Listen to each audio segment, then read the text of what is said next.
Joining me now is Mathew Wilson. He's a Senior Vice President with the Canadian Manufacturers and Exporters. Mr. Wilson, thanks for coming in. Thank you for having me. Okay, we are the day after the economic statement. Yes. What do you make of the government's new proposal, this new target of increasing trade? Can we reach that new target? So first off, we're very encouraged to see it. 2 years ago, we released a report called Industry 2030. We called on the government to take strategic action to double manufacturing output, as well as value-added exports by the year 2030. Okay. They have now an innovation agenda that looks to increase manufacturing output in this country to $1 trillion by 2030. Okay. We think this is the mirroring strategy that we were looking for in exports. So very happy to see it. Most of the recommendations that were in the fall economic statement yesterday were exactly what we had called on the government to do.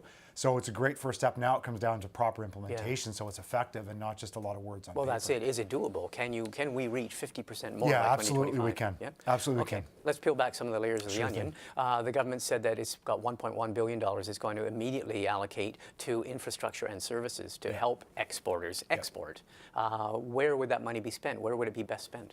So I think they were pretty detailed in how they were going to spend a lot of that money. A lot of it was going to infrastructure, and that's a key problem, is that a lot of the infrastructure spending in this country for quite a while has been in social infrastructure, housing, transit. All of that's really, really good and really important and stuff that we support. But if we can't get our goods to international markets, and this isn't just about far-flung ports maybe on the coast of Canada, it's even in central Canada. We can't get goods across the GTA, for example.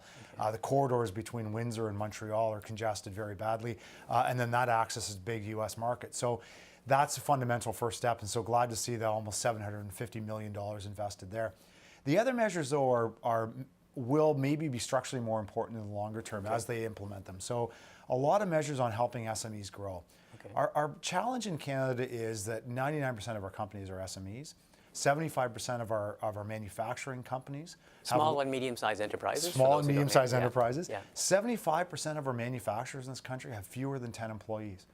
And our manufacturing sector is responsible for 2/3 of all Canada's exports. Right. So small companies need the tools to actually be able to gravitate and go internationally. There's so few of them that are actually doing international trade. So what does the government do to do that? Because the government has often spoken about that so few go from that medium size to large size. So what does the government do? So I think one thing we've said is signing free trade agreements doesn't work. You know, we're not against free trade agreements, but just signing them doesn't work. You have to have the tools behind them. And I think the steps that they announced yesterday are those tools that they need to do.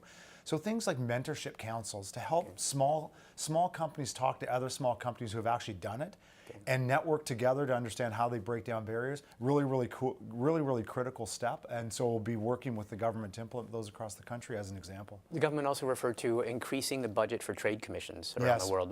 What good is that? That sounds kind of fuzzy, counts trade promotion. What good does that do? So the Trade Commissioner Service is a pretty important tool for small and mid-sized companies to actually access those foreign markets. But we're cautioning the government, just throwing more money at problems doesn't fix problems ever. Yeah. It needs to be targeted. And so there's a couple things that we'll be working with them on. That money should be targeted towards making sure the Trade Commissioner Service understands the capabilities of Canadian companies and then understands the opportunities in international markets and then blends the two of those together. Just saying that there's more people out there to talk about Canada doesn't really help. So we need to make sure there's that business matching going on and that the Trade Commissioner Service has a better understanding of what Canadian companies are able to do. Are there one or two sectors where there is a particularly acute problem? I mean, you mentioned graduating from small and medium-sized businesses to large, but are there one or two sectors, for example, I'm thinking maybe agri-food, or we know we've been talking about the problem with the oil industry and selling our products, and that's exports. Yeah. Agri-food, is there? So agri-food is one. So if you look at agri-food is the second largest manufacturing sector in the country. Some people say largest depending on how you measure it, but it's second largest by output.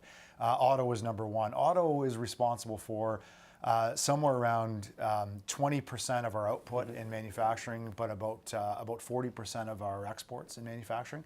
And ag is responsible for about the same amount in output, but only about half of what they produce actually gets exported. So there's a huge amount of room for growth there. And what's great about agri-food too is we're really good at it in the country, but the globe needs what we make, right? Yeah. The citizens around the world are looking for clean, high-quality products in food to feed their citizens in the growing markets. We do that in Canada better than almost anyone else, and so that's a real opportunity for us. How big is China in that equation? Well, it's huge, but it's also very difficult to get into that market. Yeah. A billion plus consumers, same as in India as well, right? So those two markets together, about what, 2.5 billion. It's hugely important, but small companies have a hard time tackling those types of markets. So we have to help companies scale up at home.